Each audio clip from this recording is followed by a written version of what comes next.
4 cops put on leave and nearly $700,000 of your taxpayer dollars doled out. For 3 years, no one has said a word about why. Not the police chief or the federal government until now. This is a pretty serious thing for you to stick your neck out about. Unless I was pretty confident in what I'm saying, yeah, this is not a joke. The head of the police union is speaking only to Wink News investigative reporter Lauren Sweeney. She's live in the studio now with this Wink News exclusive. Yeah, Union President Matt Sellers says the federal government is investigating the officers as part of a federal drug trafficking and murder conspiracy case. He wants it all out in the open because he says there's no way they are involved, and it's time to clear their names once and for all. There's a culture here in the Dunbar community that has many people scared to death to talk. When Christopher Smith was murdered in 2013, word hit the streets. Smith was killed because he was a police informant. And he was a federal informant, from your understanding. Yes. Police Union President Matt Sellers was the lead homicide detective assigned to investigate Smith's murder. The FBI adopted the case to work alongside with me. It was their informant that was killed. At the end of 2018, the feds charged this man, Robert Ward, for ordering the hit on Smith's life. The indictment says he ran a drug ring from Panama City to Fort Myers. And Sellers says now the feds are investigating 4 Fort Myers police officers in connection to that case.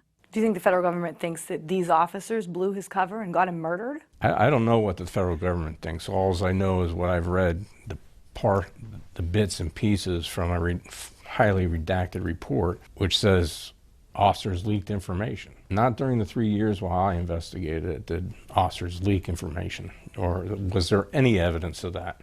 None. Zero. This is the highly redacted report he's referring to. It's from a 2017 audit into the Fort Myers Police Department, and it was the catalyst to the chief calling on the federal government to investigate officer misconduct. A day before the audit came out, Chief Derek Diggs put 4 officers on leave: Captain Melvin Perry, Sergeant Michael Forbes, Officer Jason Jackson, and Sergeant Rick Notero.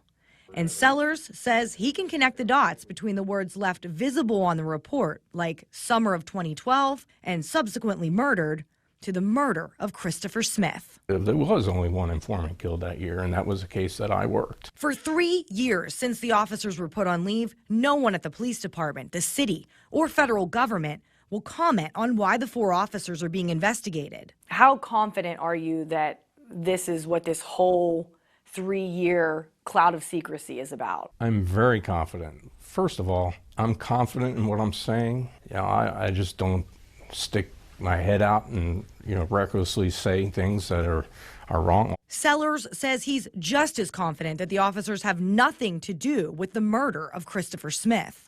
Is it possible that there's some other connection that the federal government has? I don't know what the federal government has. All I'm saying is these officers, there were no officers suspected in this. I've spoken to the most of the officers' attorneys. They all say they don't know what is being investigated and say the officers didn't do anything wrong. You can see their full statements on the Wink News app. Lauren, what about that redacted report? Is there any chance we'll ever see any of that? Well, the police union sure hopes so. They're suing the city of Fort Myers to get them to release that full report. And the city maintains it's part of an active criminal investigation, so it's exempt from public records. So far, the city hasn't actually responded to that lawsuit, and still no comment on any of this from the police department or the U.S. Attorney's Office. And you're going to have more for us on this tonight at 11? Yes, there's a lot more here. There are actually some internal affairs audio recordings that I listened to. It has connected to other parts of that redacted report, and I'll have part of that story tonight at 11. All right. Thank you.